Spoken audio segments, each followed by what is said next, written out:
Welcome back to the Loss Prevention News Network. I'm Joe LaRocca. Thanks for tuning in. I'm here with co-MC Amber Bradley, and you can always follow her on Twitter at MyCalibration.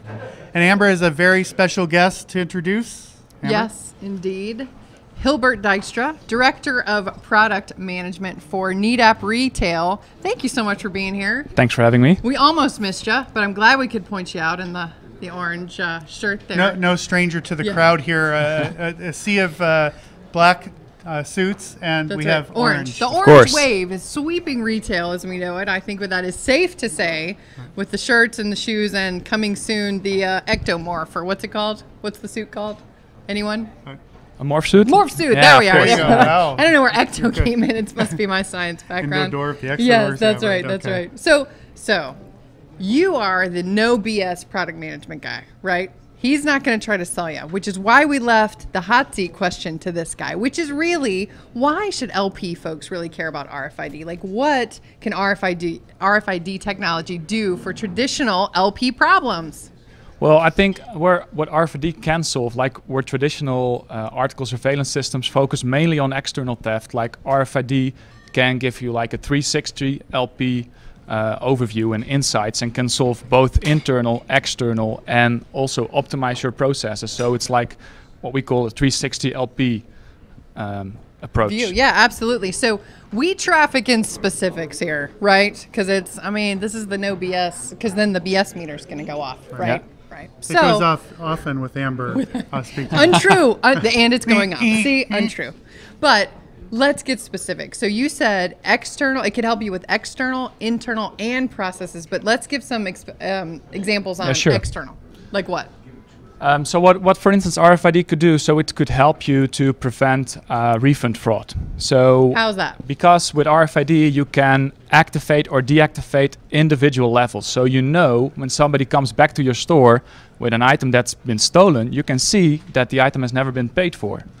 So there is no reason for a shoplifter to come back with the t-shirt to get a refund from it. Yeah. And that's what we see happening quite a lot. Yeah. People go into your store, steal your products, and they'll come back to your store and want to have cash for the products that they never have paid for. So with RFID, you can solve these problems. Okay, so external, check. Now talking about Joe's favorite topic, because he was, as they say, in the business for a while, 30 years. Internal, right? Because everyone knows, I mean, internal theft sometimes as a percentage a little larger than external theft. So what does it do for internal theft? So sweethearting is a major problem, and with RFID, because you do individual-based protection, you can create a situation in which you only can leave the store when you have actually paid for that exact item. And that's totally different than with traditional systems, where the point of sale is a different process than the deactivation process. And with RFID, you can combine those processes, which gives you a solution for your sweethearting problem. Yeah. So say I've got a friend at the checkout. I want to buy 2 Lucky Brand T-shirts. Yeah. But I want my friend to pass me off one. Exactly. How does it work? Well, so he scans only one. You pay for one, but he removes the text or deactivates the text on both. With RFID, that's no longer possible, because you can see which items have been seen at the checkout, and then they have to be deactivated at the checkout, both individual items.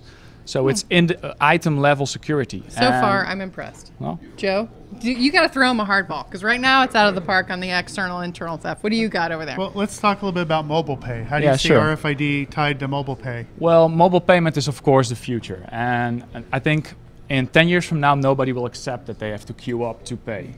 RFID is the only solution that will enable a mobile payment solution with security.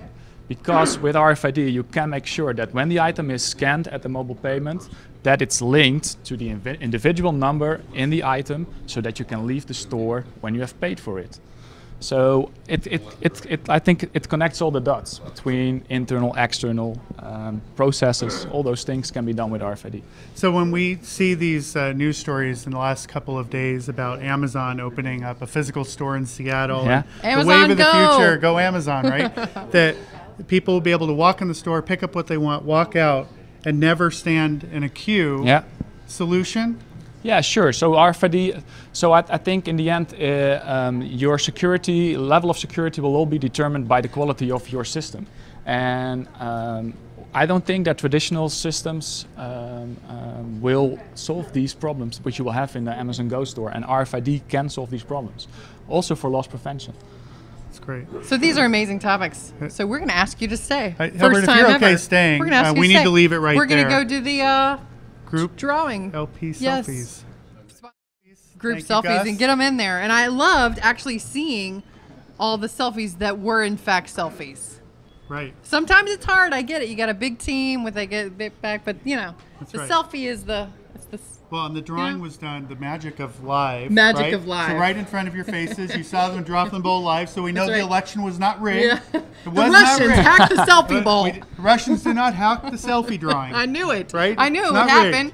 Well, we'll see. I'm not allowed to go political. I'm going to get the law enforcement that just came into the room to investigate that because the Russians, you know, or the Dutch. Or the Dutch. It's always the Dutch. However, the Dutch people are nice people. So this is important. This is why we brought you back, because this is a hot seat question. So some people out there might think that Nedap is new to the States, which is crazy town.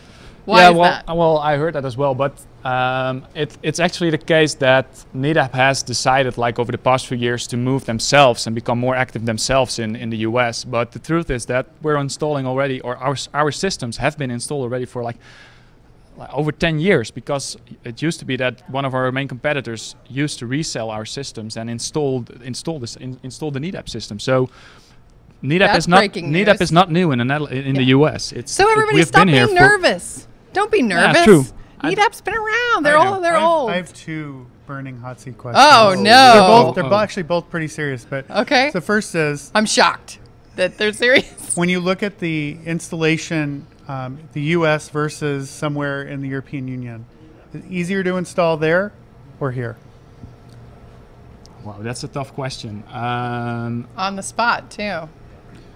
It depends on which system you install. I think when you look at our ID Top products, it's very easy to install. There's no drilling needed. It's just cabling, putting the ID Top to the ceiling or hanging it down on a cable. So I think that's the easiest installation I've ever seen.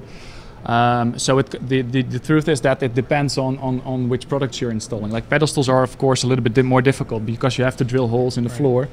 And they're fine, but the ID Top really looks cool too. Yeah. Didn't you guys just win a design award? Yeah, we won. We won an innovation award actually in France, and very nice. And if you can win that in the UK, you're pretty awesome. Yeah, right. Because So the mall developers that are hung up on coring in the floor, the top system will alleviate some of those concerns because it's running completely in the store's lease space. Yeah, definitely. It's completely in the store lease space, and our intelligent algorithms enable you to hang it where you want in the entrance and still have a good detection on items leaving the store. Actually, did you know that the ID Top is capable of only detecting which items are leaving, so only alarm on those items? I think that's something else, which is something you can do with RFID and not something which you can do with traditional EAS. Right. So you're getting the real estate, the merchandise real estate right at the front door without the false activations. Yeah. Finally. Yeah. Very good. How many people get so tired of that alarm that goes off? And then the honest people are like, are you kidding? Like, what's in my bag? Like, no tags, fake tags. Right. It's frustrating. Right. So tag pollution, right? Tag pollution. Yeah, well, that's also solved by RFID. Yes. Yeah. Nice. Because you know which items belong to your store. So you only alarm on the items belonging to your stores because you want to keep those items in your store, unless they're paid for. You don't want to keep them in your store. You want to leave them. They have to leave the store when they are paid for. So if somebody else forgets to deactivate their tag, it's not going to go off in your store. No. Brilliance. So I think it's safe to say retailers, and you can echo this, if you haven't gone orange, why? Yeah. It's crazy. And they have awesome clothes and shoes too. And then the more I do. I have my orange shoes, which we're not going to throw into the screen right now. We're doing T-shirts before, but now we got to talk about your. So let's turn to social media a little bit. Oh, are we turning serious? Yeah. As serious as we didn't want to talk about World War C or anything. Oh, not well. No. We did want to say their favorite hashtag. Hilbert's favorite hashtag right now. My favorite hashtag. Yeah, that's right. I'm and sure that it's hashtag don't go topless. Don't go topless. Yeah, true. Don't go ID topless really is the big deal for sure. Yeah. And your favorite city in the U.S., which is... It's Boston since recently. You mean Los Angeles? I know I heard Los Angeles. It used to be, actually, it used to be San Francisco, to be honest, but I don't want to start the San Francisco, Los Angeles discussion. That's like a different state. I think they're in a different state. Yeah. That's because of the hills, isn't it? It must be the hills. It must be the hills. So Boston. Yeah. You're coming on over stateside, I think, is That's where we're plan. going with this. That's the plan. So in the next few weeks, I will prepare my move, and in March I will come over to Boston. You're joining the Pat O'Leary crew over here. I'm joining the Pat O'Leary crew. Yeah. All right. I think everybody could get behind that. Very exciting. Yeah, hopefully. Very exciting. Should we talk about self-driving cars again? Because that was fun. What do you think about self-driving cars? Well, I think they're the future as RFID. Yeah. Could you have a self-driving car if RFID was not in existence? The answer is no, for sure. Yeah, right? That's true. I don't know what the tie-in there, but there's something. Yeah. Okay, so here's a good one. Did you happen to see the Tesla video of the forward-looking camera system and crash detection system? I have not, but I can imagine what it's like. So you should look this up. Look this up Google at home. Google this. And I think it was in the Netherlands. It might have been somewhere in Europe that they were. We're getting close. That's right. Yes. Yeah. Okay. So all the cool stuff happens. All the cool stuff happens in Europe.